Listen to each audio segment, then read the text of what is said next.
you ever dig into the score and actually start to pull out what people are doing in other parts of the texture and try to listen to them and give them feedback? Do you have people listen to other people in the ensemble so that they're aware of what's going on in the music?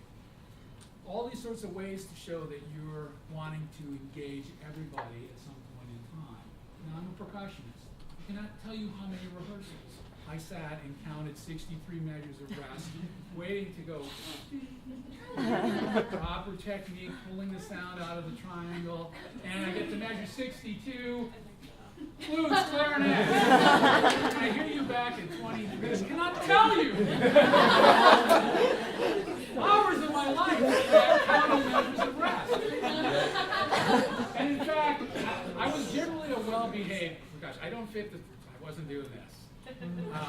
You know, I was focused, took pride in my performance, wanted to contribute. But one time I was just so irritated with this at the high school level, I just started playing stuff. I could play it wherever I want. And then I think he kind of got clued in that I was doing that. And he tried to be really smart with me and said, you know, let's hear, you know, triple Radamacue or something. Try to, oh yeah, okay, here, play the triple Radamacue for him. Like he's going to catch me on a rudiment or something. Come on. What I want you to do is to make intelligent comments about what the percussion should be doing here to add to the growth and the intensity. That's what I desired at that point in time. But I had an amazing middle school instrumental music teacher, and my high school experience was not so amazing. So part of it was just sort of like, how many more times am I going to count this? So, do you engage everybody in the ensemble, or it's a general music classroom? Do you only pay attention to the troublemakers and the high-end students? What about the middle? Do you find ways to engage the students in the middle? And another thing that I think you alluded to in your comment back there was this issue of, you know, transitions. And general music, huge. If you're going to have segments in your class plan where there's this activity, then that activity, or we go from piece to piece, how do you ensure smooth transitions so that you don't lose control of those points? Yeah? Well, I know when I was student teaching in the general music area, I would have them sing the song that we just learned, or, you know, whatever we were singing or doing, while we were transitioning to the next activity at the smart board or something like that. So they could be singing actually while they're moving over to a different part of the room, or they could be singing while they're putting something away. Yeah, great idea. I mean, just sort of keep them engaged so they don't have an opportunity. I would sometimes, you know, have students just raise their hand. Raise your hand. Raise your hand. Raise your hand. All right, now take your music, put that piece aside, open up, you know, concerto for orchestra baritone. Well, what am I doing when I'm having you raise your hand? I'm preventing you from doing what? Anything else? Playing, fiddling, and also there's just a tendency, if you get your hand up in the air, you're not going to turn next to somebody and you start, and I'm having you do the next thing necessary to get the piece up so that it's not an opportunity for you to sort of disengage, because I want you with me in that transition. Now, I will say that also respecting the fact that it's hard to maintain that focus, I would occasionally have people have a time when it was okay. I leave the podium, I go to the side, 3 minutes, talk. Okay, so let's just do this for 20 seconds. 20 seconds, talk to the person next to you, go. Go, talk, get your talking ready.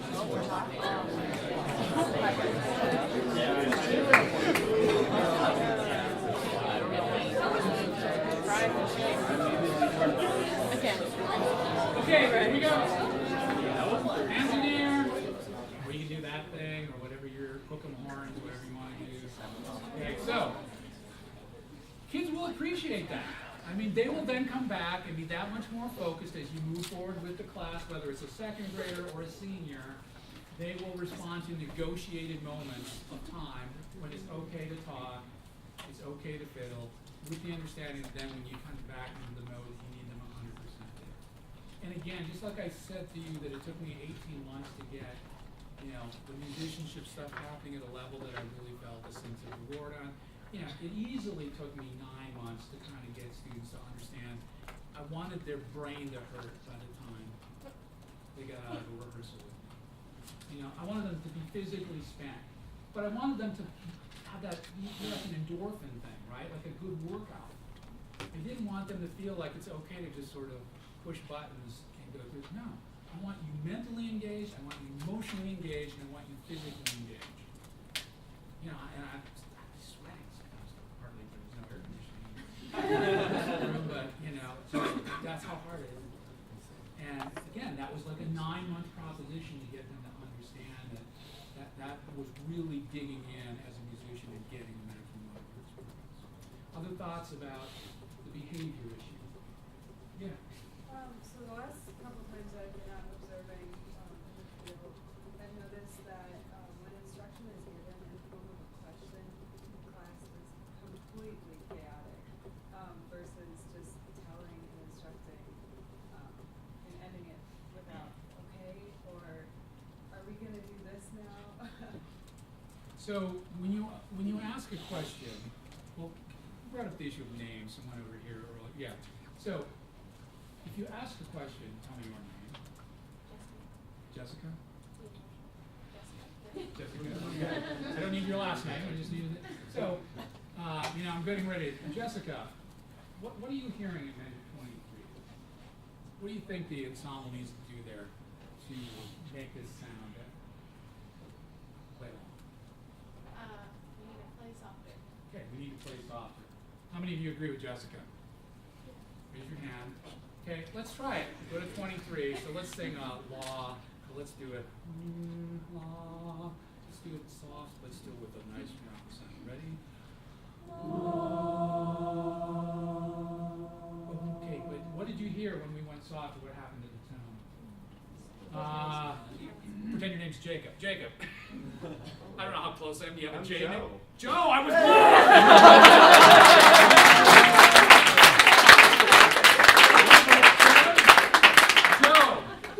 What happened to the tone? I have to say it was thin and it was warm and beautiful. Yeah, yeah. Okay, let's try it again.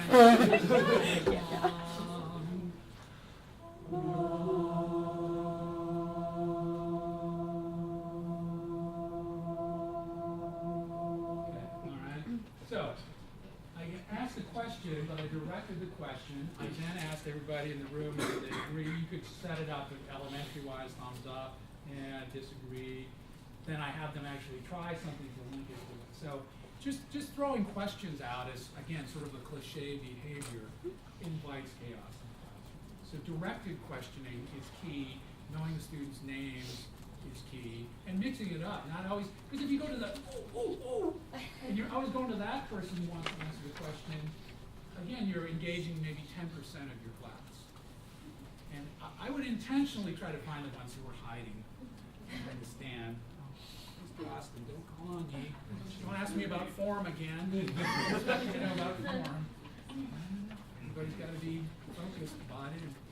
Other behavior issues. Yeah.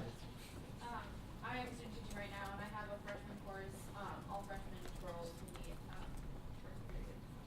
And when I first got there, I was like, oh my gosh, this is the toughest group of kids to work with, because they sit there and stare at you, and no matter what is happening in the classroom, the world could be falling apart. It could be the best day of their life. They have the same expression on their face, and they're not interested in anything that I'm going to say or my club has to say.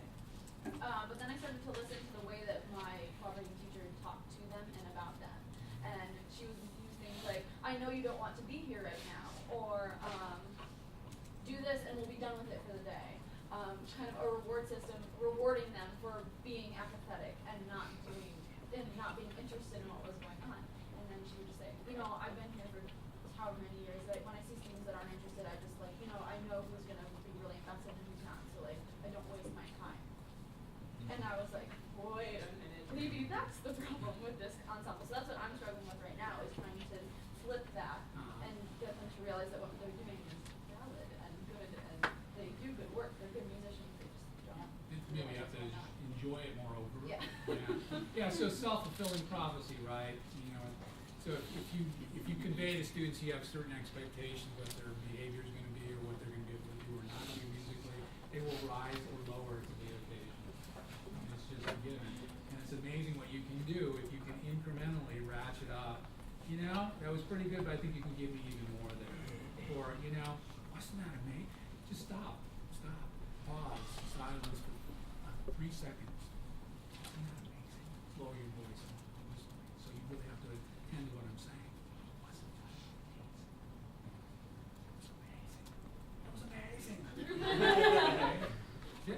will do wonders if they're used to a climate where it's sort of this, woe is me as the teacher, you guys aren't giving me enough, et cetera, et cetera. Okay, so sake of time,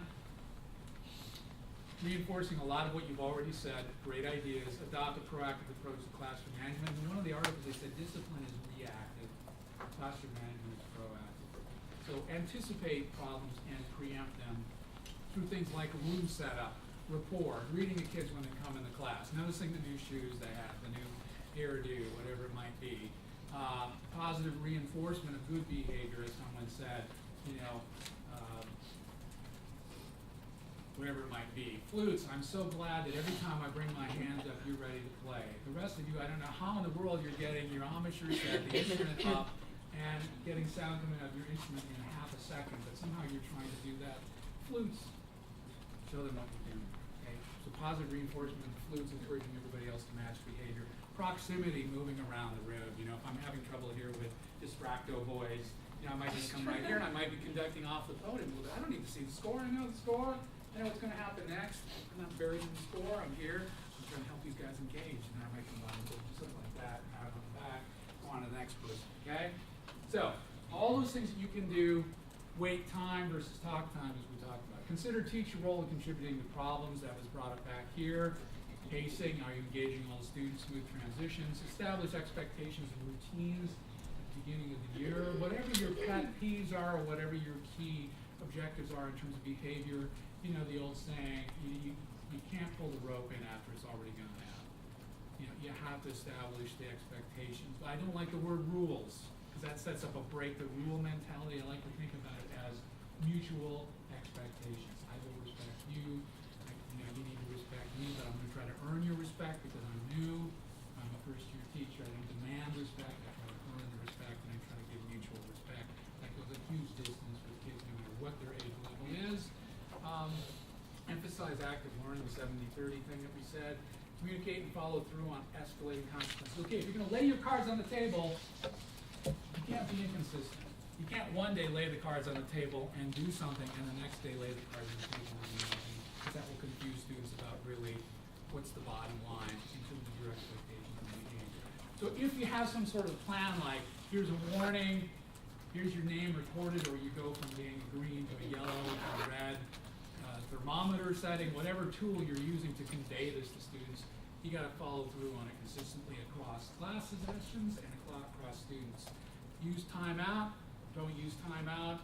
Is there a loss of privilege at some point? Do you schedule a parent three-way meeting? You give them a pink slip, which requires them to go down to the principal's office and be removed from the class. You don't want to go to the end game immediately, and you don't want to do that with one student and not with another. It has to be a consistent progression, if that's indeed the approach that you're taking in your class. But always, and I don't think I can emphasize this enough, separate behavior from the person. Again, kids have complex lives outside the school. Are they getting 3 meals a day? Do they have a place to sleep? Is there safety and security at home? If not, they might be acting out in the classroom. It doesn't make them a bad person. And so you have to stress that with kids. I'm disappointed in your behavior. But I need you and I want you to be a contributing member of this class. And I know you can do better tomorrow. That message goes a long way with kids. Try to identify root causes of bad behavior, like I said, and then become familiar with the school or district disciplinary policies. So if there is a policy by which a kid progresses from getting a pink slip to then maybe in-school probation, in-school suspension, out-of-school suspension, you need to be aware of those situations, particularly if you take a job in a more challenging school environment where there are a lot of disciplinary cases worldwide. Make sure you're on top of what those policies are, because you're supposed to adhere to the policies just like other teachers. Okay, I'm skipping that. Remember I talked about the accordion thing. So, I wanted to play the piano. Parents can't afford piano. My dad's a working class individual. So they got me the accordion. There I am. I think I'm 5 to 6. And the reason I'm sharing that with you is because that person, the 5-year-old version of me, is still in me. And that person who got passionate about music and wanted to do music and make music and share music doesn't disappear. And sometimes when you get out there and you're teaching and you're dealing with all the hoo-ha of education and problems of society and negative rhetoric and polarization of views, you can lose sight of why you got into it in the first place. Let me ask you a simple question. How many of you made the decision to be a musician before you made the decision to be a teacher? How many of you made the decision to be a teacher before you decided to teach music? And there's no, that's perfectly fine. Now here's the reality. In most disciplines, people decide to become a teacher first, and then they choose what discipline they want to teach you. But music is different for most people. Usually your path is first to be a musician, and then you decide your vocation is to teach music rather than perform or create it. And there's power with that because that musician part of you cannot be separated from who you are then as a music teacher. And the more that does, the more that you try to separate those, like I put on my teacher hat, but I'm not really thinking about music anymore, that's when you can lose yourself. So the little accordion guy is in there, but Bennett Reamer, who passed away a couple years ago, talked about this collective neuroses that we have in the field. Difficult to find a profession so active, so apparently healthy, so venerable in age and widespread in practice, which is at the same time so worried about its inherent value. I submit that we lose our way with regard to our notion about why music is inherently important for kids, and we lose that musician part of ourselves as well. So I really encourage you that when you go out to take your first teaching positions, you find ways to stay active as a musician. So I was gigging with a quintet, I was playing timpani in a regional orchestra, and I sang in a community choir. I was single, I didn't have any other obligations, so I could sing, you know. But those were actually things that got me, you might think, well, are you escaping music ever? Well, it wasn't that. I was escaping education and complementing that experience at that time in the classroom. Now, the 35-year-old me that made the transition from being a high school band director to being a teacher educator, look at that. No gray hair. But, you know, when you come to the fork in the road, take it. So as I shared with you, I had no idea I would be going on this path. And you can't tell with any predictability where you will be in another 20 years. Once you are approaching, you know, 20, 21, maybe someone in your 22, a little bit older. But, I mean, you still don't know what you're going to be doing that far down the road. Most people do not decide, I'm going to teach, you know, elementary general music and do it for the next 45 years. Think about it. If 66 is the average retirement age now and you start teaching at 21, it's a 45-year commitment, right?